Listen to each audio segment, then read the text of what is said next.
Buenas tardes, maestro. Somos el equipo conformado por Arpaez Hernández Irvin Irak, Flores Martínez Ernesto Daniel, Ortiz Ramírez Brígido, Ramírez Hernández Braulio Tomás y su servidor, Laropio Walter. Y vamos a hablar de nuestro tema 2, que es procesos de fabricación de elementos preesforzados. Para empezar, ¿por qué usamos entonces elementos preesforzados? Usamos elementos preesforzados. Los preesforzados para crear esfuerzos internas constantes dentro de una estructura o un sistema para contrarrestar las cargas externas que recibe este sistema. Por ejemplo, el concreto que juntamos con los aceros de preesfuerzos. Eso es por su debilidad a la tensión. El concreto preesforzado tiene como objetivo crear deliberadamente esfuerzos permanentes en un elemento estructural. Y eso es para mejorar sus comportamientos de servicio y aumentar su resistencia, así como lo comentaba. Entonces el concreto preesforzado es usado para aumentar, por ejemplo, su resistencia, tal como sabemos que el concreto normal, su resistencia alcanza, por ejemplo, los 250 kilogramos sobre centímetro cuadrado, y el concreto preesforzado, su resistencia sería hasta 350 kilogramos sobre centímetro cuadrado, como ejemplo. La combinación del concreto y el acero de preesfuerzo nos ha llevado a producir un elemento estructural de esfuerzos y deformaciones que contrarresten total o parcialmente a los producidos por las cargas gravitacionales que actúan en nuestros elementos, y gracias a esto se logran realizar diseños más eficientes y seguros en nuestras construcciones de acuerdo al proyecto establecido.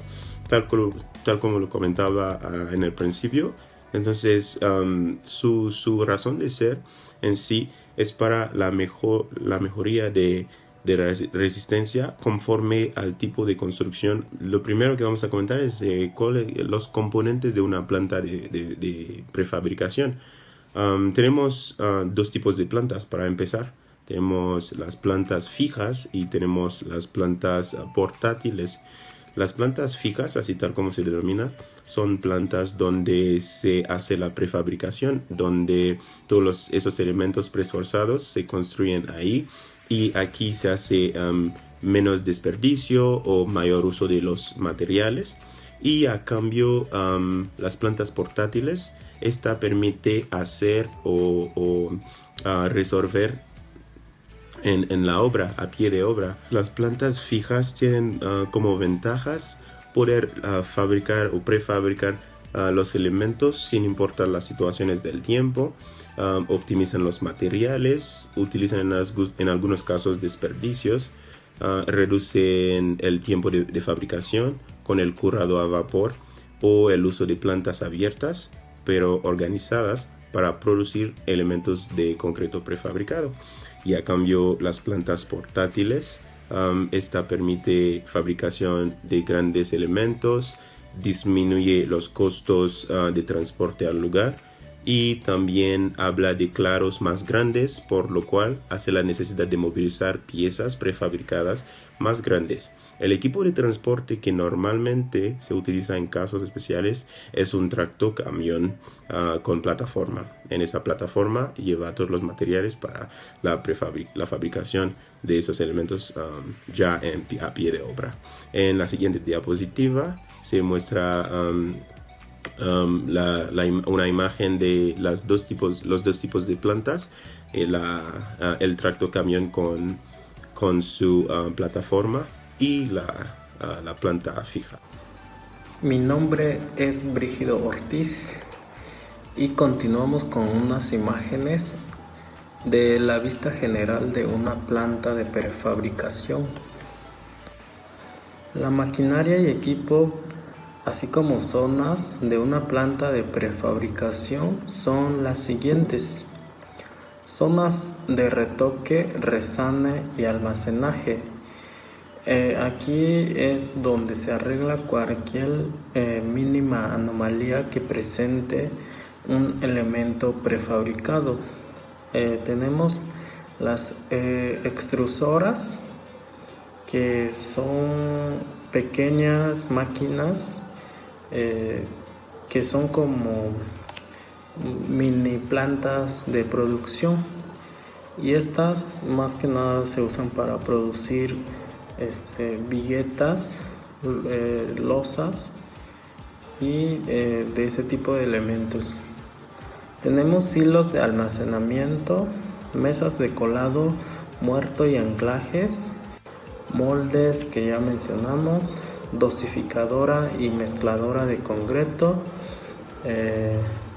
equipo para depositar el concreto en el molde como bachas y camión revolvedor, vibradores de concreto, esto con el fin de compactar muy bien el concreto, gatos hidráulicos y bomba para el tensado de los cables, esto para el acero de preesfuerzo, unas soldaderas para la elaboración de accesorios, talleres y equipo para cortar y doblar varillas, placas, accesorios metálicos. Pues en esta parte es donde se corta el acero, se hacen los estribos y todo lo que tenga que ver con el acero.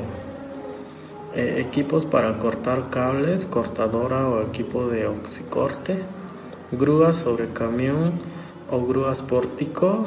Estas son móviles, las de pórtico son móviles y se usan para precisamente levantar un elemento que fue colado en un molde, en una mesa de molde muerto, o sea, por debajo del piso. Y también se usa para transporte interno de elementos. Por supuesto, tenemos equipos de transporte que son los trailers o los tractocamiones de plataforma baja y plataforma plana, calderas o mangueras para suministrar vapor con el proceso de curado acelerado de los elementos y lonas para cubrirlos.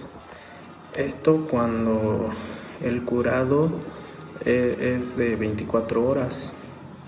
Equipos para llevar a cabo el control de calidad del concreto y del producto terminado, o sea, equipos de laboratorio. Hernández Irvida. Bueno, la distribución espacial del proceso deberá contar con dimensiones, con espacios para la cantidad de materiales que se usan diariamente, la clase de materiales que se almacenan, la cantidad de estos materiales, el grado de mecanización y el sistema de transporte para los materiales. La zona o la superficie de fabricación se determina por el número de moldes y por el espacio que se tiene que dejar libre para la circulación. A su vez, esta zona tiene que tener un pavimento de concreto de 8 a 10 centímetros de espesor, y la zona de almacenaje no necesariamente tiene que tener un pavimento de concreto, simplemente tiene que estar nivelado. Bueno, las dimensiones para la zona de almacenaje dependerá de la cantidad y del tamaño de las piezas que se almacenan, y a su vez tiene que tener un espacio libre para la circulación, que no haya ningún obstáculo. Un esquema de una planta de prefabricados donde se divide en 13 áreas. La primera son las grúas pórtico, donde nos ayuda a distribuir las piezas.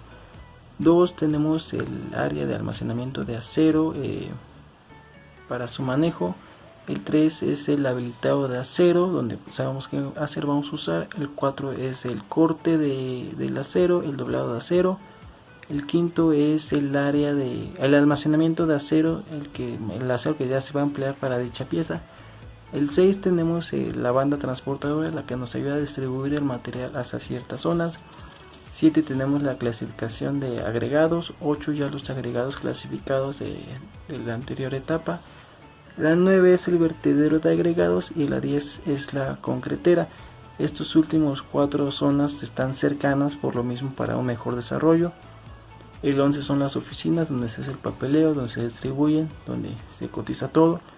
El 12 es la zona de almacenamiento del cemento. Y el 13, por último, tenemos la zona de almacenaje donde ya se guarda cada pieza ya prefabricada. El concreto. Bueno, el concreto que se usa para estos elementos preesforzados se caracteriza por tener mayor resistencia a la de un concreto reforzado ordinario. Estos se catalogan en dos: el pretensado y el posttensado. Bueno, el pretensado se usan los torones, se tensan antes de vaciar el concreto y que se fragúe. Ya cuando se fragúe el concreto, se adhiere el acero. Ya esperamos al que alcances una resistencia permitida, y es cuando se quita el torón, se quita del elemento que está anclado de extremo a extremo con ciertos gatos. En el post tensado se tensan estos torones después de que el concreto fraguó y alcanzó su resistencia adecuada. Mi nombre es Ernesto Daniel Flores Martínez, y continuando con la exposición del proceso de fabricación de elementos preesforzados, en este caso, en el caso del concreto que se prepara para este tipo de elementos, lleva o conlleva los siguientes usos.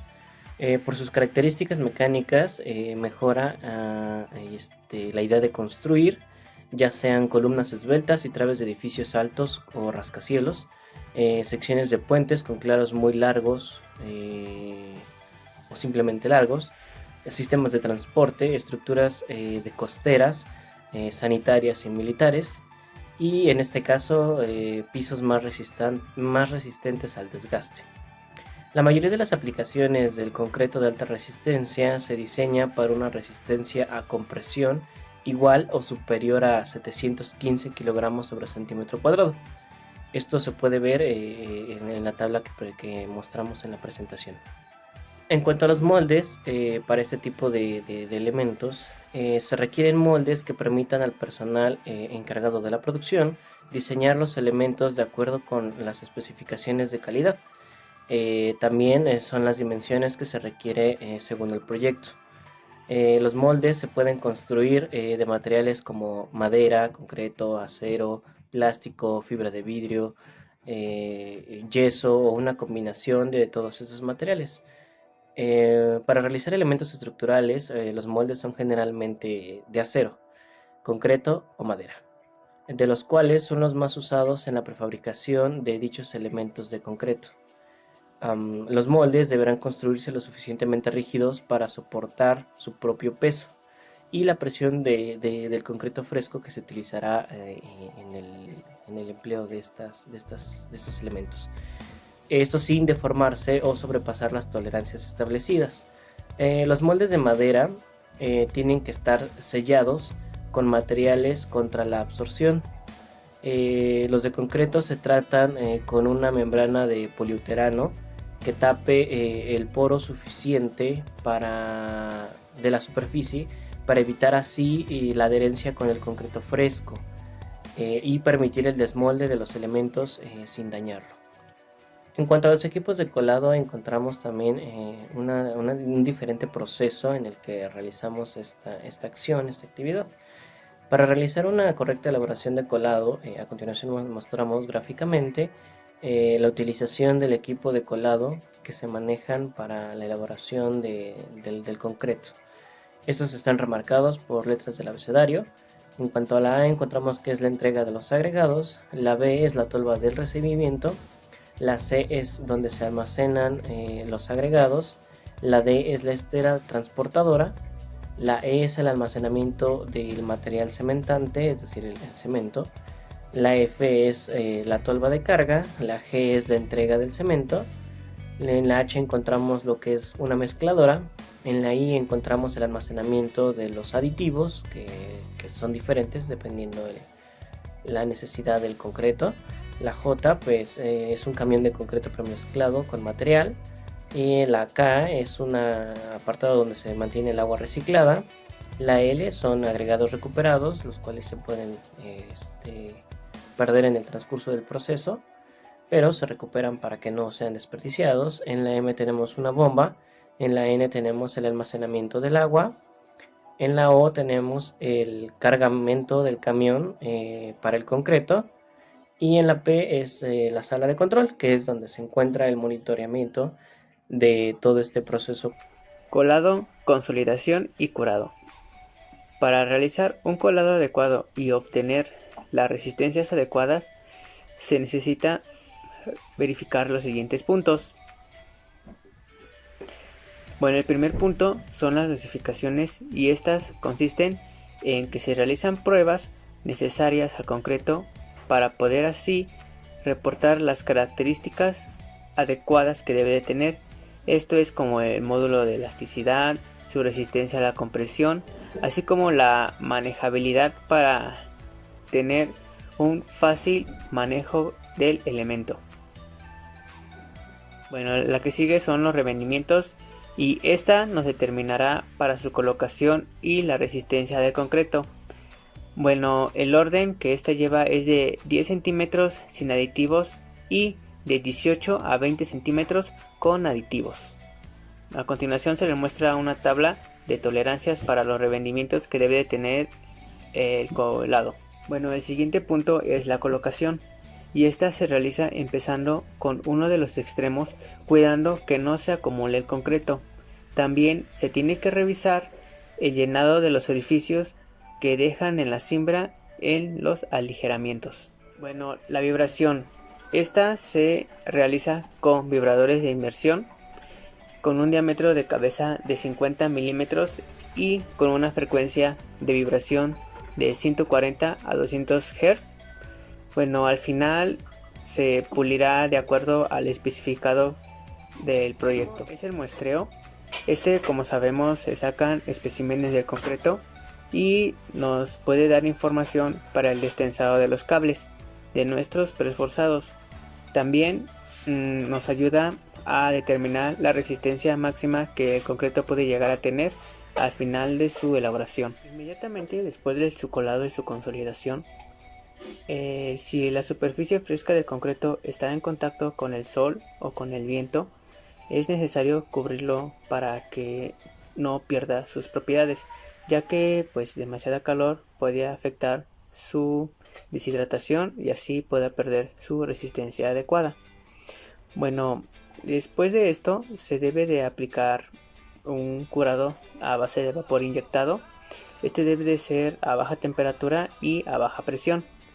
La aplicación de este vapor hacia el concreto debe de estar supervisado y revisado, ya que también si hay un exceso de vapor pues deshidrata también el elemento, y como habíamos dicho, bueno, como dije anteriormente, si se deshidrata pues baja la resistencia de este elemento estructural.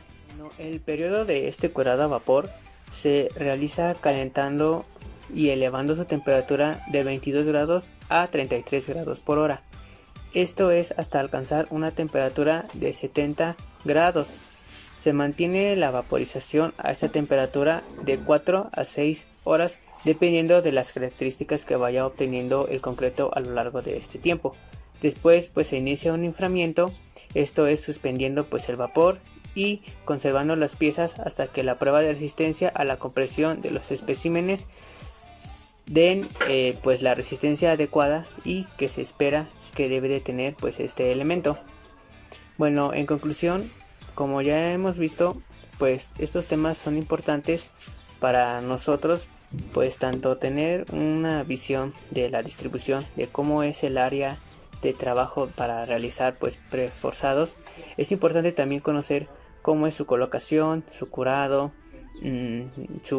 su forma de realizar este tipo de elementos estructurales que son pues importantes para la ingeniería civil, porque pues nos ayudan aparte a reducir pues los costos, porque son sustitutos de elementos que pues al ocupar mucho material pues resultaría más caro poder trabajar con ellos.